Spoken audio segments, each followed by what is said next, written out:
কি গো, কতদিন হয়ে গেল তোমাদের রাজসভা বন্ধ? হ্যাঁ, আচ্ছা, মহারাজ যদি বেতন দিতে না পারেন তাহলে রাজসভা খোলা রেখে কি লাভ বলো তো?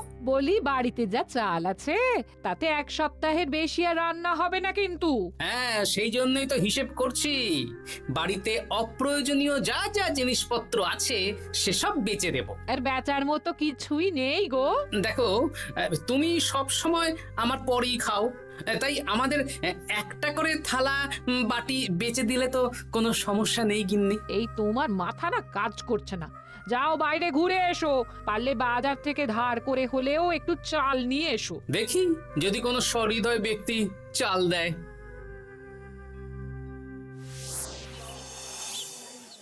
না গোপাল দাদা, বাজারের অবস্থা খুব খারাপ, আর আমি ধারে বিক্রি করছি না। আহা, আরে আমি কোনোদিন তোমার একানাও বাকি রেখেছি বলো? আমি বুঝতে পারছি গোপাল দাদা, কিন্তু আমিও নিরুপায়। গত মাসের বেতন এখনো পাইনি। মহারাজ অনির্দিষ্ট কালের জন্য রাজসভা বন্ধ রেখেছেন।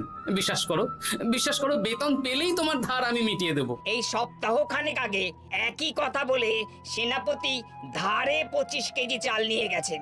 এখন ওনার কোনোই পাত্তা নেই। কি যে করি, কাছের বন্ধু বলতে বিজ্ঞানী আর সভাকবি। দেখি ওদের বাড়িতে একবার ঢু মেরে।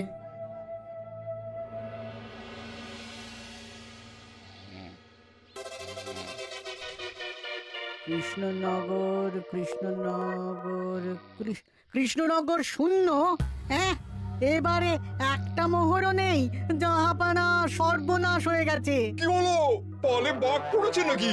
এই ঘুমের 12টা বাজিয়ে দিলে।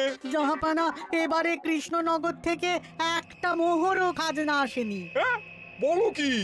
1 মাস আগে বাৎসরিক খাজনা দেওয়ার শেষ দিন ছিল, কিন্তু এখনো একটা মোহরও খাজনা আসেনি। না জাহাপানা। পড়েছে এই বেগমের জন্য হীরের হার, হীরের কানের দুল, হীরের নাকছাবি বানাতে দিয়েছি। উজির, যা হোক করে কৃষ্ণনগর থেকে আমার খাজনা চাই চাই। তাহলে তো কৃষ্ণচন্দ্রকেই তলব করতে হবে। যা করার করো। বাবা, এই সময় তোমার শখ হয়েছে ময়না পোষা? আরে না না, আমি পুষিনি। একটা পশ্চিমের গ্রামে কদিন আগে ঘুরতে গিয়েছিলাম। আচ্ছা, ওখান থেকে নিয়ে এসেছো? না, তাও আনিনি, ছোলা খেতে দিয়েছিলাম। দেখি তারপর আমার পিছনে পিছনে উড়ে উড়ে চলে এসেছে।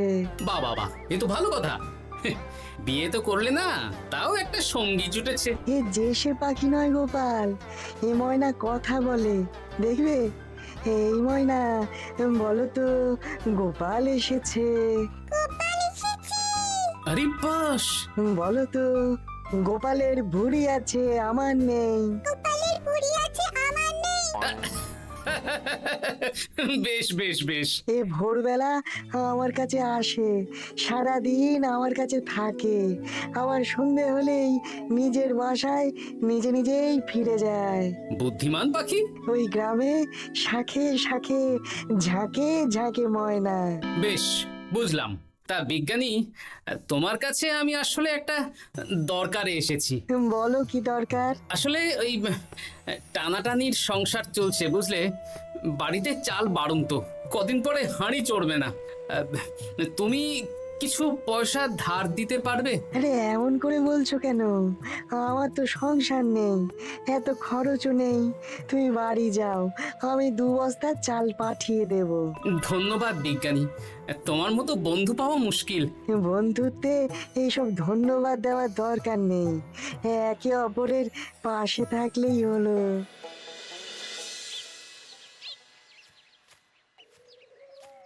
এ কি গো, খালি হাতে ঢুকছো যে? বিজ্ঞানী আমাদের 2 বস্তা চাল পাঠাবে, তাই কিছুটা হলেও চিন্তা কমলো, বুঝলে। ওমা, এই তো সারা বাজার ঘুরে তো ধারে চাল পেলাম না, অগত্যা বিজ্ঞানীর বাড়ি গেলাম। উনি সত্যি তোমার বন্ধু? হ্যাঁ গিন্নি, জানি না কতদিন আমাদের রাজসভার সমস্যাটা চলবে। দেখি অন্য কোনো কাজে লাগতে হবে, বুঝলে। এই দেখো দেখো, যা করে তাড়াতাড়ি করো, এভাবে তো আর চলতে পারে না গো। কি নবাব বাহাদুর আমাকে ডাকছেন? হ্যাঁ, হ্যাঁ, জাহাপনা আপনার উপরে রেগে আছেন। অতি সত্বর আপনাকে দেখা করতে বলেছেন। এবারে চাষাবাদের মন্দার কারণে রাজস্ব আদায় তেমন ভালো হয়নি, তাই খাজনা পাঠাতে পারিনি। আর কিছুদিন অপেক্ষা করতে বলুন, আমি ঠিক খাজনা পাঠিয়ে দেব। এখন আর খাজনা নিয়ে কথা বলবেন কিনা জানি না। আপনাকে নবাব এই আদেশ পাঠিয়েছেন, আপনি 2 দিনের মধ্যে নবাব বাহাদুরের সাথে দেখা করবেন। আচ্ছা ঠিক আছে।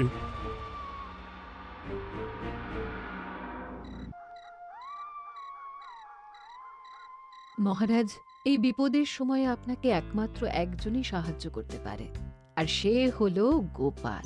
আমি কোন মুখে গোপালকে ডাকবো বলো তো রানী? দীর্ঘদিন ওদের বেতন দিতে পারছি না। গোপাল এরকম স্বার্থপর মানুষই নয় যে নিজের কাজের সময় কাজী আর কাজ ফুরলে বাজি হয়ে যাবে। আপনি একবার বলেই দেখুন না।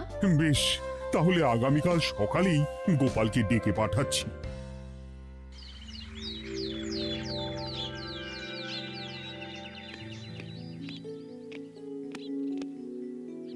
আসতে পারি মহারাজ? হ্যাঁ গোপাল, এসো এসো। মহারাজ, আমাকে হঠাৎ ডেকে পাঠালেন যে? শোনো, নবাব বাহাদুর বলেছেন ওখানে যেতে হবে, কারণ এবারে কৃষ্ণনগর থেকে কোনো খাজনা পৌঁছয়নি। মহারাজ, আপনি গেলেও বিপদ, না গেলেও বিপদ। হ্যাঁ, সেটাই তো আমাকে সবচেয়ে বেশি ভাবাচ্ছে, কিন্তু না গেলেই যে নয়। তাহলে এক কাজ করি মহারাজ, আমিও বরং আপনার সাথে যাই। যা বিপদ আসবে একসাথে লড়বো। ও গোপাল, তুমি যেন আমার বুক থেকে পাথর নামিয়ে দিলে। তোমাকে যে কি বলে ধন্যবাদ জানাবো। তাহলে কখন বেরোবেন বলুন? আজকে সন্ধ্যের দিকে বেরিয়ে পড়বো, তাহলে কাল সকাল সকাল মুর্শিদাবাদ পৌঁছে যাব। কতদিন থাকতে হবে তো কিছুই জানি না, তাহলে ওই 3-4টে জামা কাপড় ধুতি নিয়ে নেব, কি বলেন? হ্যাঁ হ্যাঁ, তাই নিও। তাহলে সন্ধ্যাবেলা রাজবাড়িতে এসো, একসাথেই বেরিয়ে পড়বো। আচ্ছা মহারাজ। বলি, তোমার কি মুর্শিদাবাদে না গেলেই নয় গো? আমাকে তো যেতেই হবে গিন্নি। জানি নবাব বাহাদুর কিভাবে ছক করে কল করে, তুমি সাবধানে থেকো গো। দেখো, আমি যখন যাচ্ছি তখন নবাব বাহাদুরকে এবার সাবধানে থাকতে হবে। হ্যাঁ, ঠিক আছে, মাথা ঠান্ডা রাখবে, বেশি ওস্তাদি করতে যাবে না। এমনিতেই আমাদের অবস্থা এখন ভালো নয়। আরে তুমি অতিরিক্ত চিন্তা করো না তো গিন্নি। জাহাপনা, কন্যাগুলো কবে আসবে? এখনো 2-3 দিন সময় লাগবে বেগম। এত সময় লাগছে কেন জাহাপনা? দেশের কোণে কোণে খুঁজে সেরা সেরা হিরে দিয়ে বানানো হচ্ছে যে, সময় তো লাগবেই বেগম। তাহলে তো অনেক খরচ হচ্ছে। তাও হচ্ছে বটে, কিন্তু তোমার জন্য আমি সব করতে পারি। আমাদের মুর্শিদাবাদের হীরালালের হাতের কাজ দেশের সেরা। আপনি সত্যি আমাকে ভালোবাসেন, আমার জন্য এত খরচ করে গয়না বানিয়ে দিচ্ছেন। তুমি খরচ নিয়ে এত চিন্তা করো না। কৃষ্ণনগর থেকে এই বছর ভালো খাজনা প্রাপ্য ছিল, কিন্তু এখনো একটা কানাকড়িও আসেনি। তাহলে আপনার গয়না বানাতে যা খরচ হবে সব আপনার সিন্দুক থেকে দিয়ে দেবেন। না না না, কৃষ্ণনগর থেকেই আদায় করব, ওকে তলব করেছি। আচ্ছা, সহিস, গাড়ি ছাড়ো। যথাজ্ঞা মহারাজ। এই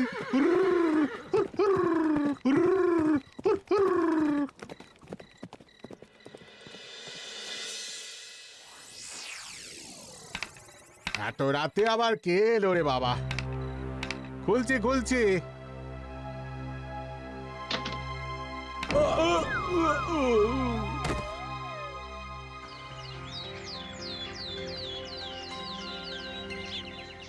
সর্বনাশ হয়ে গেছে জাহাপনা। কি হয়েছে হীরালাল? নবাব বাহাদুর, মহারাজ কৃষ্ণচন্দ্র আর গোপাল এসেছেন আপনার সাথে দেখা করতে। ওদের দরবারে আসতে বলো। হ্যাঁ, এবার বলো হীরালাল, কি হয়েছে? তোমার মাথায় পট্টি কেন? জাহাপানা, গত রাতে আমার সর্বস্ব লুট হয়ে গেছে। বলো কি হীরালাল, তোমার কাছেই তো বেগমের হীরের সব গয়নাগাটি বানাতে দিয়েছিলাম। হ্যাঁ জাহাপানা, সব গেছে। আমার মাথায় মেরে সব লুট করে নিয়ে গেছে। এবার আমি কি করব জাহাপানা? বেগম সাহেবা, আপনার গয়না যে হীরালাল শেখরার কাছে জাহাপনা বানাতে দিয়েছিলেন, ওনার সব লুট হয়ে গেছে। মানে? আমি এক্ষুনি নিজের কানে শুনে এলাম, এখন হীরালাল শেখরা এসেছে। আমি এক্ষুনি যাচ্ছি। কি করব জাহাপানা? আমার তো সব শেষ হয়ে গেল। আমি কোনো কথা শুনতে চাই না, আমার ওই হীরের গয়নাগুলো চাই। চাই বললেই তো পেয়ে যাবে না। এখন এই গয়না শুধু নয়, হীরালালের সব সোনা দানা চুরি হয়ে গেছে। সেগুলো খুঁজে পেতে হবে। বিগত কয়েক বছর আমার মুর্শিদাবাদে কোনো চুরি ডাকাতি হয়নি। প্রত্যেকটা গ্রামবাসী সুখে শান্তিতে আছে। বাইরের কোনো শত্রু আসারও সুযোগ নেই। গ্রামের সীমানায় দিন রাত প্রহরী থাকে। যদি এসেও থাকে, পালাতে পারবে না। এবারে তাহলে চোরটা কে বুঝবো কি করে? এসব সামান্য চোর ধরার কাজ আমার কাছে নস্যি। জাহাপনা, আপনি যদি কৃষ্ণনগরের এবছরের খাজনা মকুব করে দেন, তাহলে আমি চোর ধরার ক্ষেত্রে সাহায্য করতে পারি। ঠিক আছে কৃষ্ণচন্দ্র, তোমার এই গোপাল যদি চোর ধরে দিতে পারে, তাহলে এবছরের খাজনা মুকুব। আগে আমি ওই শেখরার সাথে একান্তে কিছু কথা বলতে চাই। বেশ, প্রহরী প্রহরী, তুমি গোপাল আর শেখরাকে একটা ঘরে নিয়ে যাও। আসুন। এবার আপনি চুরির ঘটনাটা বলুন। চুরি না, ডাকাতি। সে যাই হোক, বলুন বলুন। গতকাল রাতে, তারপর সকালে জ্ঞান ফিরে ঘরে গিয়ে দেখি সব ফাঁকা। আমার ঘরের সাথেই লাগোয়া দোকান। আচ্ছা, দেখুন, আমি আপনার কথা শুনে আর একটু আগের যা আলোচনা শুনলাম, তার থেকে মনে হচ্ছে এই চোর স্থানীয় চোর। কি করে বুঝলেন? কারণ বাইরের চোর হলে তো এত নিখুঁত কাজ করা সম্ভব নয়। চোর নিশ্চয়ই আপনাকে ব্যক্তিগতভাবে চেনে। হ্যাঁ, এবার মশাই আপনি বলুন তো, আপনার কোনো শত্রু আছে? না, শত্রু নেই তেমন। আমার সাথে কারো সম্পর্ক খারাপ নেই। আর আমাদের পাড়ায় সবাই ব্যবসায়ী, সবাই সম্ভ্রান্ত লোকজন। বেশ, তাহলে সব ব্যবসায়ীদেরকেই ডাকতে হবে। আমি নবাব বাহাদুরকে বলে দিচ্ছি, আপনি এখন আসুন। নবাব বাহাদুর, আপনি ওই গ্রামের সকল ব্যবসায়ীদের আপনার মহলে ডাকার ব্যবস্থা করুন। সবাই কিন্তু বেশ সম্ভ্রান্ত ব্যবসায়ী। সে হোক না, ওই গ্রামে তো সবাই ব্যবসায়ী, আর বাইরের কোনো লোক গ্রামে ঢোকেনি বা বাইরেও যায়নি। তাই যদি কেউ চোর থেকে থাকে, তাহলে ওই ব্যবসায়ীদের মধ্যেই আছে। বেশ, আমি সবাইকে আমার মহলে নিয়ে আসার ব্যবস্থা করছি। আর একটা ফাঁকা বড় ঘর চাই, যেখানে চোর ধরার পরীক্ষা হবে। আর সেই ঘরে আমাদের কৃষ্ণনগরের ঘোড়া চোর ধরবে। হ্যাঁ, ঘোড়া চোর ধরবে? হ্যাঁ, যে ঘোড়ার গাড়িতে আমরা এসেছি সেই ঘোড়া। যদি চোর না ধরতে পারো, তাহলে পুরো খাজনা তো গায়ের জোরে নেব, সাথে সাথে কৃষ্ণনগরটাও কেড়ে নেব। আমার উপর একটু ভরসা রাখুন নবাব বাহাদুর, আর যা বললাম করুন। বেশ, শুনুন, এই ঘরে আমার এক প্রিয় ঘোড়া আছে, আর সামনে একটা বালতিতে ছোলা সেদ্ধ রাখা আছে। আপনারা সকল ব্যবসায়ীগণ একে একে যাবেন, দরজা ভিতর থেকে বন্ধ করবেন, আর ঘোড়াকে এক মুঠো করে ছোলা খাইয়ে ফিরে আসবেন। তারপর কি বাড়ি চলে যাব? না, সবার ছোলা খাওয়ানো হয়ে গেলে আমি ঘোড়ার কাছে যাব, আর ঘোড়া কানে কানে আমাকে বলে দেবে কে চোর। তাহলে আর দেরি কেন, সবাই একে একে যাও।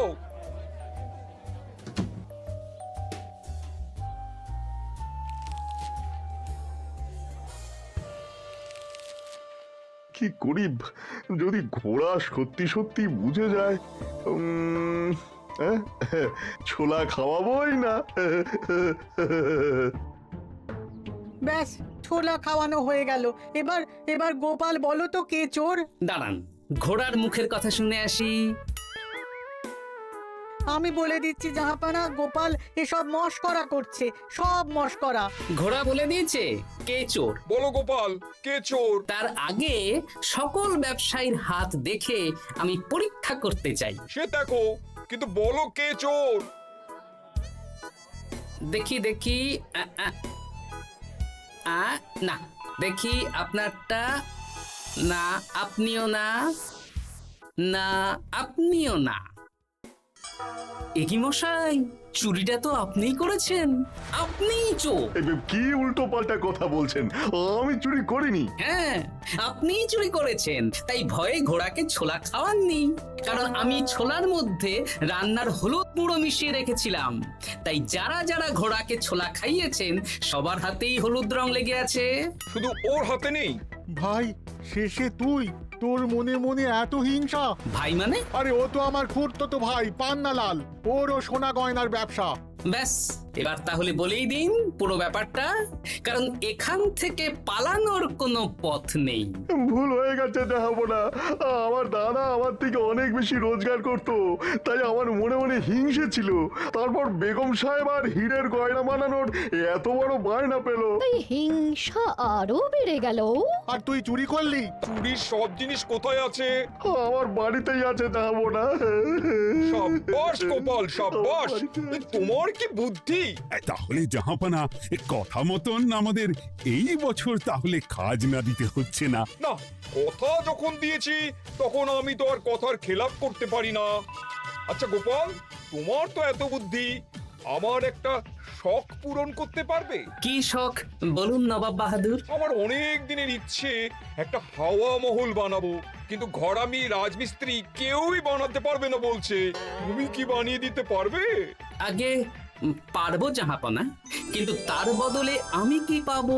আগামী 5 বছর কৃষ্ণনগরের খাজনা মুকুব, আর তোমাকে আমি 100 মোহর উপহার দেবো। বেশ, তাহলে আপনি আমাকে দিন 7 সময় দিন, আর 7 দিন পরে আমার বাড়ির সামনে চলে আসুন। হাওয়া মহল বানিয়ে রাখবো, আপনি নিয়ে যাবেন। বেশ, তাহলে 7 দিন পরে কৃষ্ণনগরে দেখা হচ্ছে। যদি না বানাতে পারো তাহলে কিন্তু আগামী 5 বছর কৃষ্ণনগরকে দ্বিগুণ খাজনা দিতে হবে, এই আমি বলে দিলাম। বেশ, রাজি।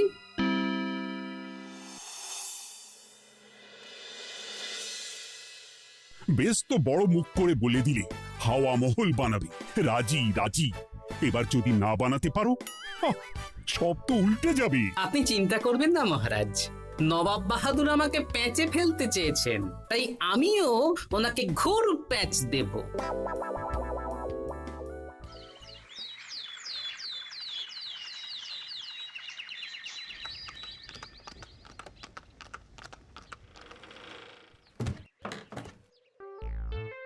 কি গোপাল, আরে কোথায় আমার হাওয়া মহল?